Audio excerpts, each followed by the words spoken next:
Merci Monsieur le président. Ma question s'adresse à Monsieur le ministre de la Santé. Comme cela a été dit à l'instant, la découverte d'un vaccin contre la Covid provoque une lueur d'espoir dans le climat pesant que nous continuons à traverser. Il est sûrement trop tôt pour confirmer tous les effets bénéfiques qui en sont attendus, mais la course est lancée et il faut qu'à l'arrivée, il y ait assez de doses pour tout le monde et avec une méthode et une approche permettant d'établir un climat de confiance, ne laissant personne sur le bord de la route. Quelle que soit la manière dont s'organisera la diffusion du vaccin, il faut l'anticiper et tirer tous les enseignements des erreurs du passé. La Haute Autorité a formulé en juillet ses recommandations pour la mise en place d'une stratégie vaccinale. Il faut donc maintenant s'y préparer. Et quand on voit les errements qui ont caractérisé la gestion du vaccin contre la grippe, je dois dire que nous ne sommes pas complètement rassurés. Ma question est donc simple, monsieur le ministre. Afin d'anticiper l'arrivée sur le marché d'un vaccin contre la Covid, que pensez-vous de notre proposition visant la mise en place d'un pôle public de distribution du vaccin? Et en tout cas, quelles sont les dispositions que vous envisagez pour garantir la sécurité, la transparence, l'absence de spéculation des marchés financiers et surtout la prise en charge à 100% par la sécurité sociale du coût des doses de ce vaccin? Merci.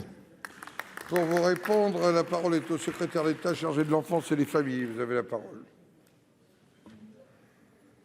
Merci Monsieur le Président, Mesdames et Messieurs les sénateurs. Monsieur le sénateur, vous l'avez rappelé, la Haute Autorité de Santé a pu, ces derniers mois, élaborer des recommandations pour l'élaboration d'une stratégie quant à la diffusion de ce vaccin. La Haute Autorité de Santé aura de nouveau l'occasion de se prononcer et de formuler des recommandations qui nous permettront de fixer la politique publique en la matière, et en tenant compte notamment de la disponibilité des vaccins, car nous parlons du vaccin développé par un laboratoire, mais vous n'êtes pas sans savoir que d'autres laboratoires sont en phase avancée, en phase 3 en l'espèce, du développement d'un vaccin. Je pense à AstraZeneca, avec laquelle la Commission européenne avait passé dès l'été une précommande de doses. Je pense également à Johnson & Johnson, par exemple.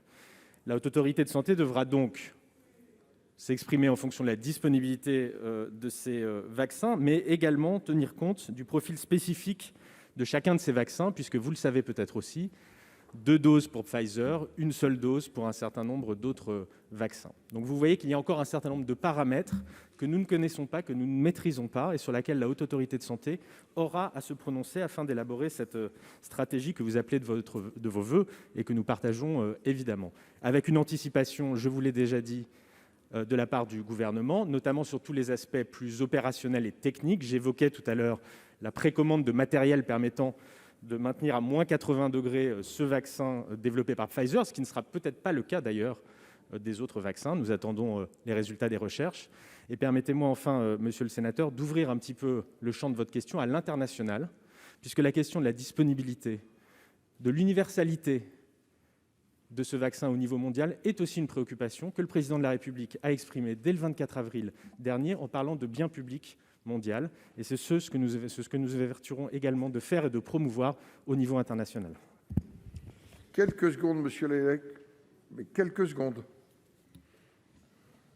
Un seul mot pour dire il est temps de s'y préparer. Nous attendons des mesures et des dispositions très précises.